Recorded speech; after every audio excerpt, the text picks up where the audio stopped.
Donc, sur royauté, oui. Donc,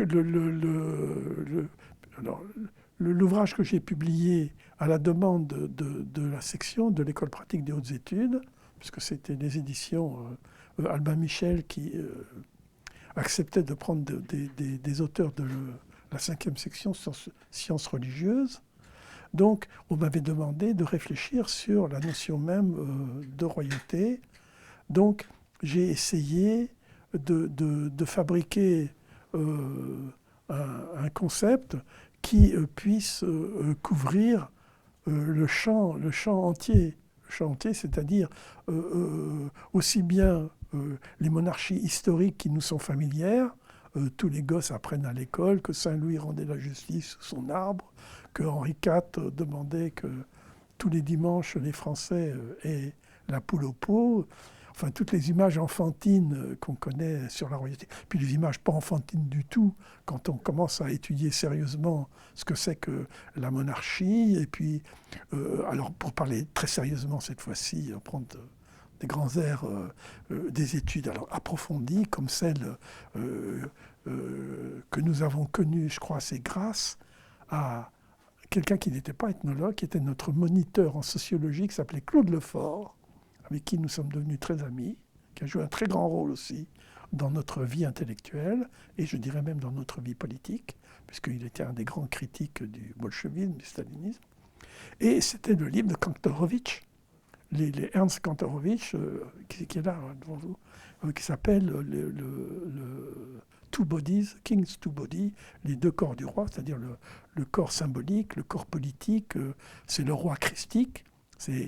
C'est en quelque sorte la continuation, la perpétuation de la royauté du Christ, Christ Pantocrator, hein, le Christus roi, et donc, et le corps physique, donc le traitement du corps au moment de la mort du roi.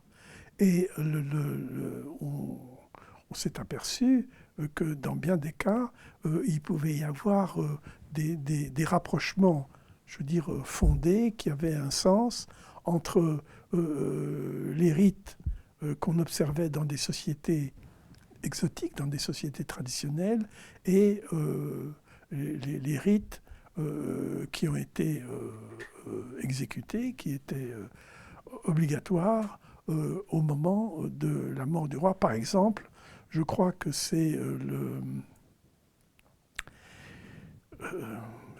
François Ier. Je crois que c'est sur François Ier qu'il y a eu la première grande monographie où on expliquait qu'il y avait un corps du roi qui était exposé et qui était l'objet de nombreux rites bien après sa mort. Et il y avait qui était donc le corps sacré, le corps politique du roi, et l'enterrement, les funérailles, où disons, pour le peuple, le roi était enterré.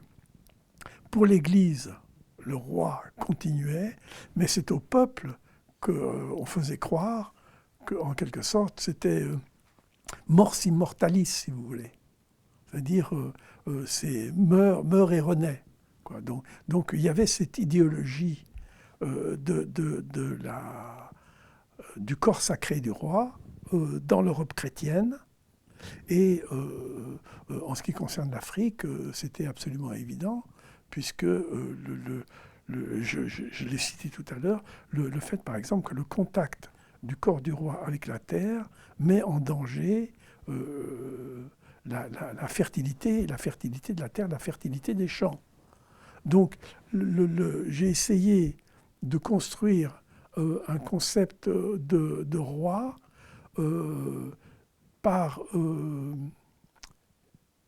isolement d'un personnage par quelqu'un. Alors qu'on définissait traditionnellement le chef dans sa forme la plus primitive, la plus incoative, si vous voulez, par, disons, la formule latine primus inter pares, c'est-à-dire que tous les anciens sont responsables, ont une autorité, un pouvoir social, une autorité, mais il y en a un qui en a un peu plus, qui est le premier parmi ses égaux.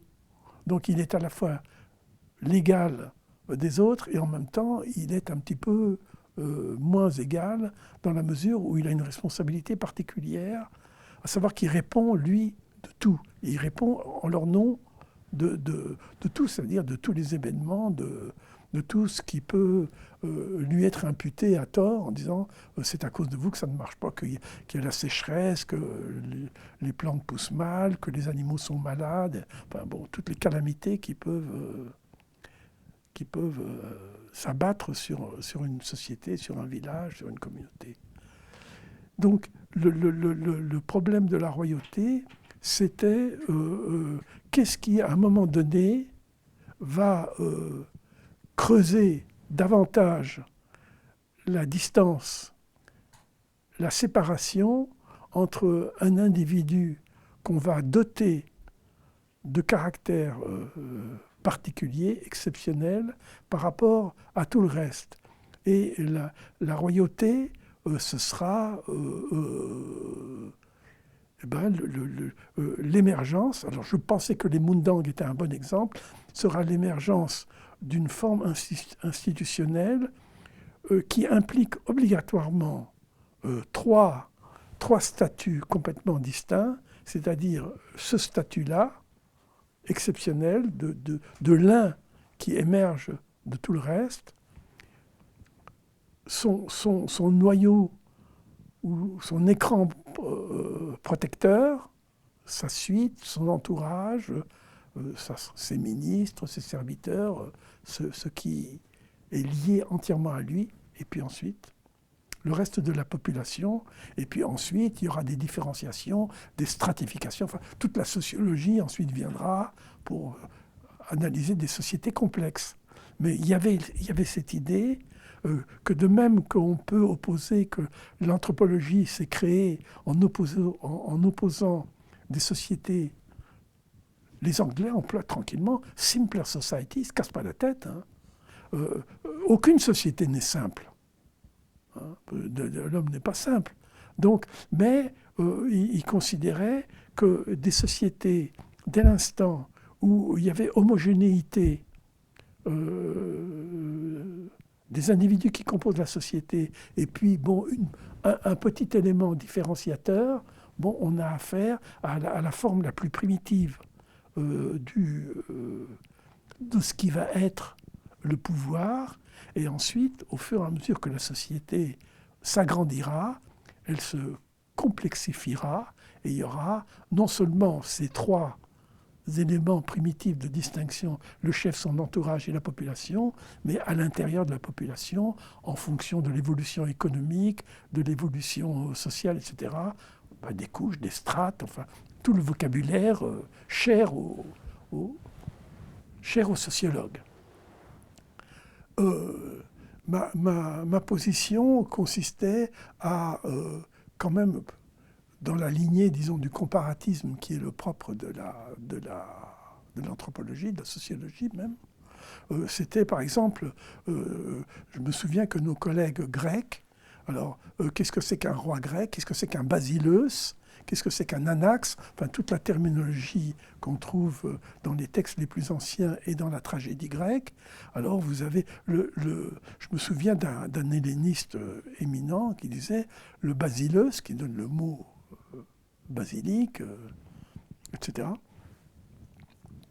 C'est plus un prêtre qu'un chef, qu'un détenteur du pouvoir politique.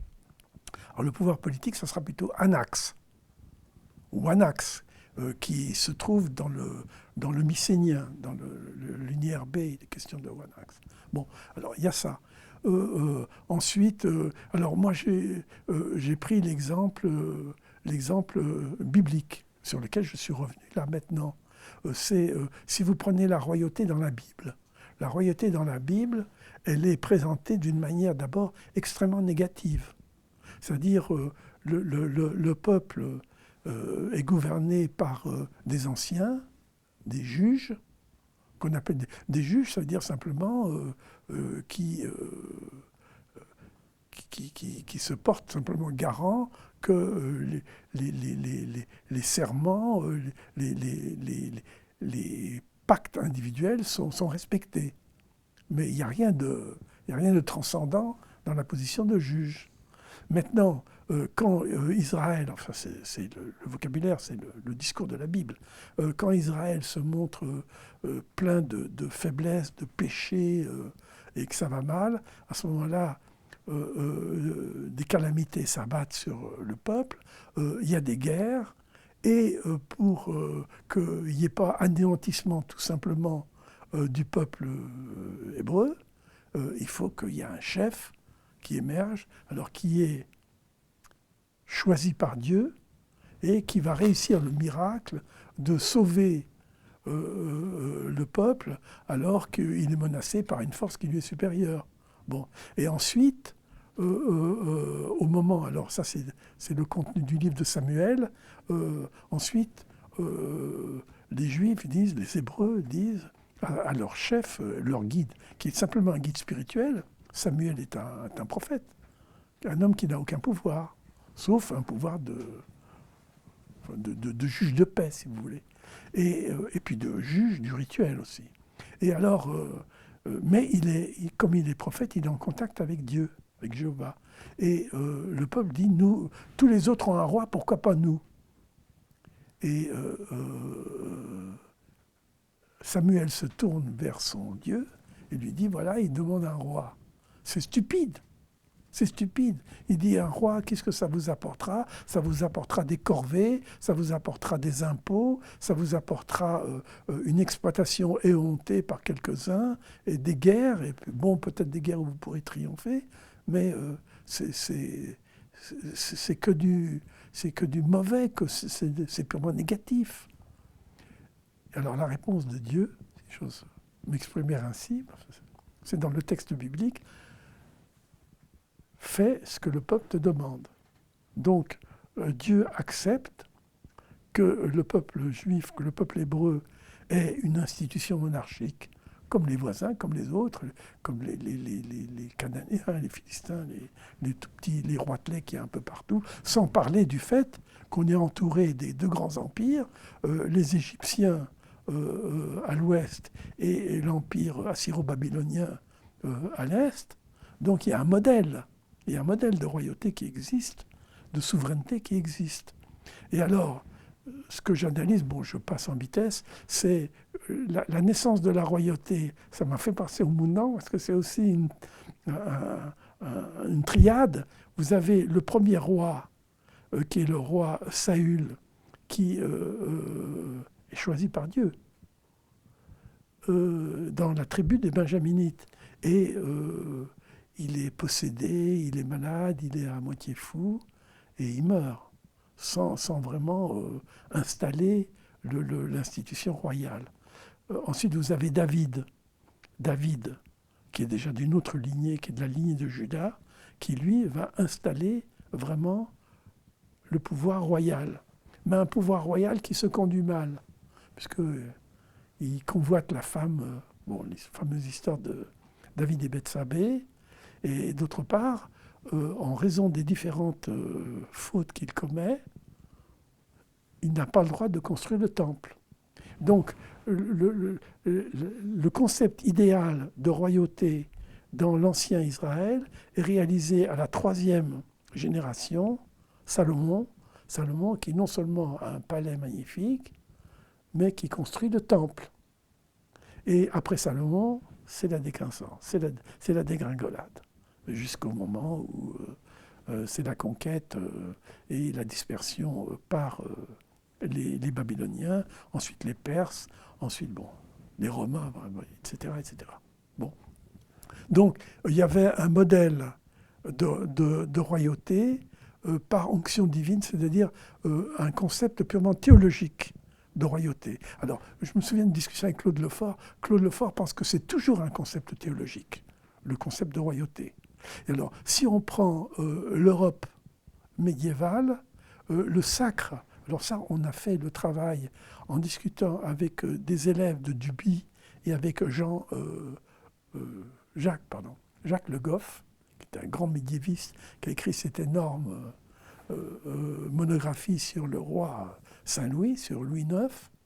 Et vous savez que le sacre du roi chrétien au Moyen-Âge, c'est la reproduction du rituel décrit par la Bible, c'est-à-dire l'onction.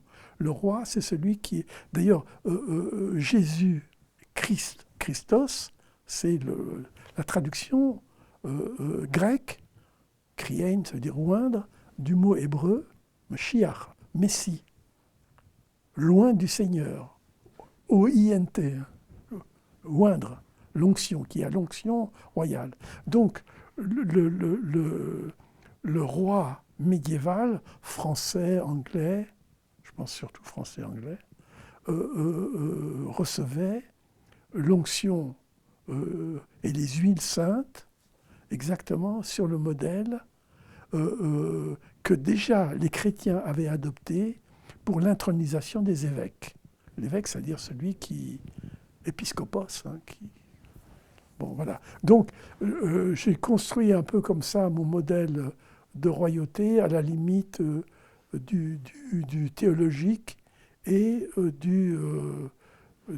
comment dirais-je, du social, en ce sens qu'il faut qu'il y ait quand même une pensée de l'identité du groupe dans son opposition à d'autres groupes, c'est-à-dire une théorie du conflit, si vous voulez, une théorie, alors Clastres dira tout simplement une théorie de la guerre, puisque Clastres reprendra l'idée que l'État ne peut être né que des succès à la fin des fins, après de multiples échecs, parce que la société, ça c'est un peu Clastres, je lui disais, tu charries un peu, mais enfin bon, société contre l'État. Je dis la société ne peut pas se définir de cette façon-là, ou c'est une façon un peu métaphorique de parler, mais il voulait dire que en soi, le groupe n'en veut pas.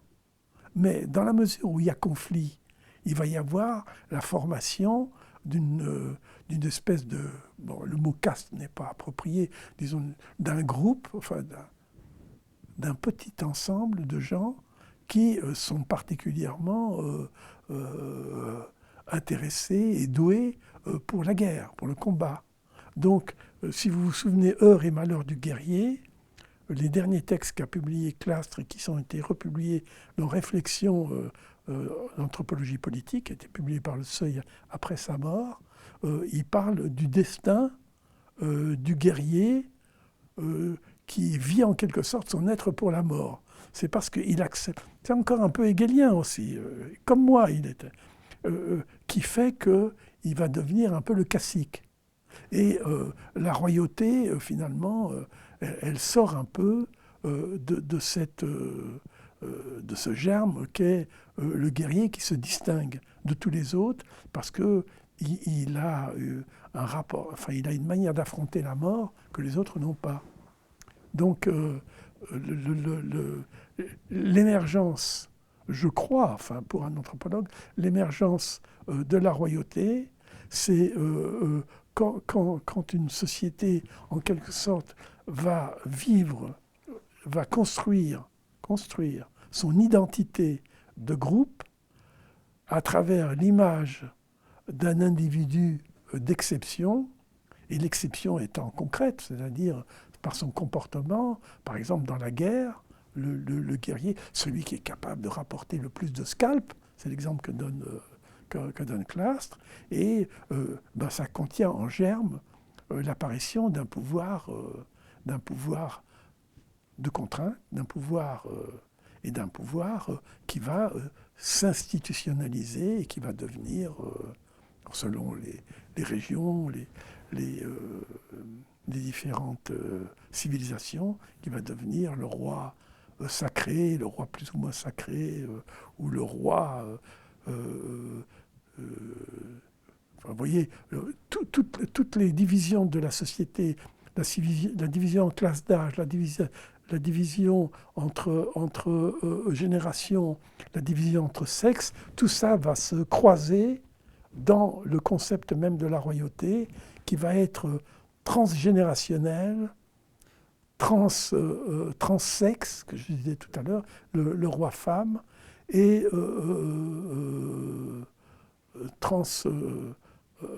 comment dirais-je, il est au-delà de l'égalité et de l'inégalité. Ça veut dire que s'il y a des inégalités sociales, ça concerne la vie grouillante, si vous voulez, du corps social, mais lui, il transcende le groupe social, donc il n'est pas dans un jeu d'égalité ou d'inégalité.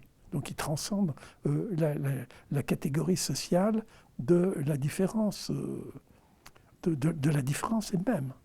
Alors, en l'occurrence, la différence de richesse.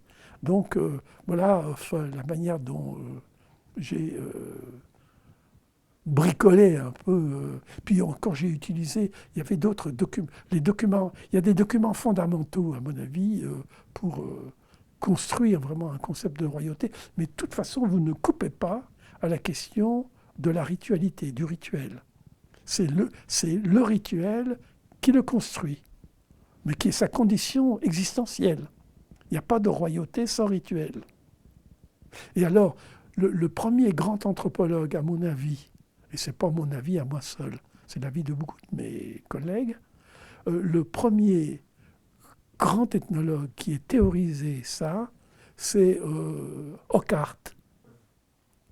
Ockart, qui était un anthropologue anglais qui avait travaillé sur le système des castes en Inde et qui a travaillé au Ceylan et qui a écrit un bouquin qui s'appelle tout simplement Kingship, et où il analyse tous les aspects de la royauté en montrant que dans beaucoup de civilisations, ça commence par l'identité, alors qui va être à son summum le plus extraordinaire chez les Incas, puisque c'est le soleil lui-même, ou chez les Égyptiens, mais qui va être identifié à un élément du cosmos.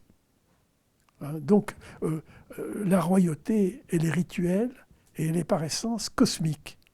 Alors, vous me disiez que j'ai l'habitude, la manie de raisonner par opposition. Ben, évidemment, l'opposition, c'est quand une société en arrive où est d'abord un stade où elle ne se regarde pas dans un miroir cosmique. Le ciel étoilé, le soleil, la lune, les étoiles, etc. Donc, une société de purs égaux, une société où les différences sont, comme dirait Hegel, indifférentes, sont minorées, c'est-à-dire sont dépourvues de portée et symbolique et effective dans le réel, dans le concret. Alors, est-ce que ces sociétés existent?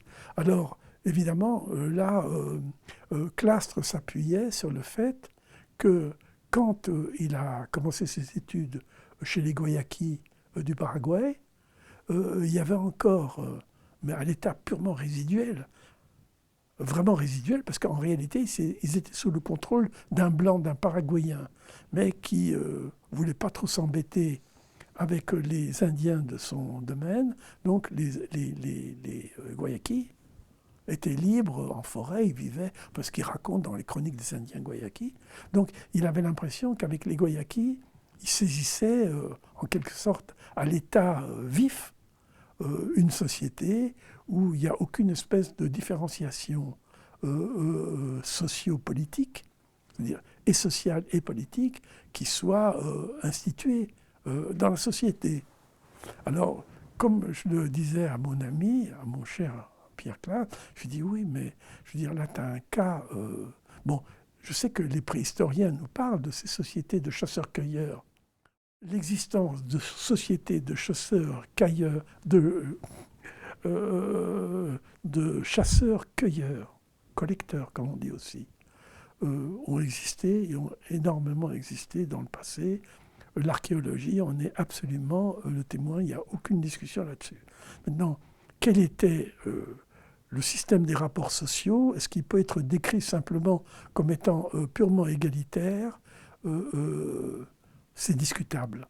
Je donnerai simplement un argument, qui est l'argument d'un de mes maîtres en pensée, parce que je ne l'ai pas connu personnellement, c'est, j'en ai déjà parlé tout à l'heure, c'est Robert Lewis, le grand ethnologue américain, qui a étudié les systèmes qui se présentaient comme les plus égalitaires, c'était les systèmes des Indiens des plaines. Hein? Alors, c'est des sociétés de chasseurs, d'éleveurs de bisons, de chasseurs et de cueilleurs. Bon. Eh bien, il observe et il recueille des traditions qui montrent que ça ne date pas de l'époque où il a observé les choses au début du XXe siècle, mais que ça remonte à des traditions très lointaines, que à chaque fois que la société doit agir en groupe, doit avoir vraiment une forme solide de coopération, à ce moment-là, il y a une espèce de chefferie qui émerge spontanément, quitte à disparaître dès que l'action s'est terminée.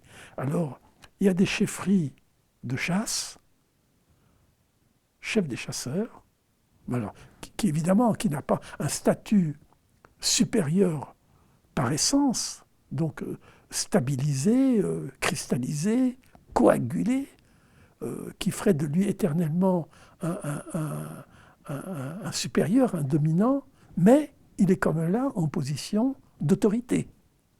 Et d'autorité qui tient à certaines particularités peut-être du bonhomme et à sa compétence. En ce qui concerne l'activité considérée, c'est-à-dire la chasse. Pour la guerre, à plus forte raison.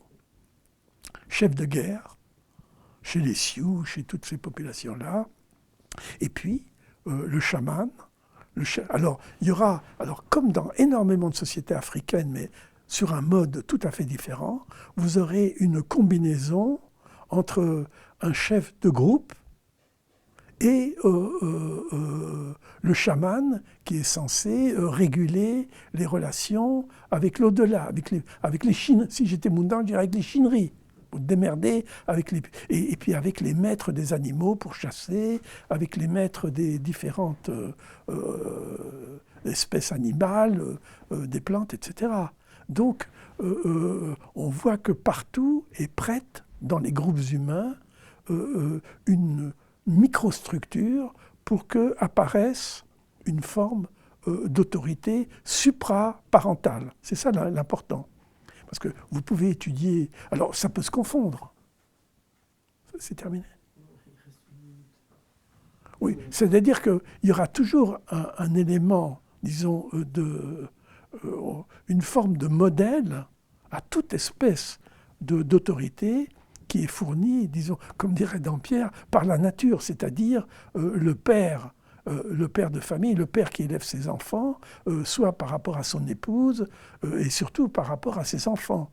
Donc, et je rappelle que le mot « enfant » est un mot, alors, dans la langue française, ça veut dire qu'il n'a pas la parole, infans, et puis si vous prenez le latin, puer, il n'y a pas de différence entre enfant et serviteur. L'enfant, c'est quelqu'un à qui on peut dire « tu vas faire ceci, tu vas faire cela ». Donc, dans le statut de l'enfance, vous avez en germe le statut du serviteur, le statut de l'esclave, comme dans le rôle de père, vous avez en germe le statut du chef, le statut du souverain, etc., etc.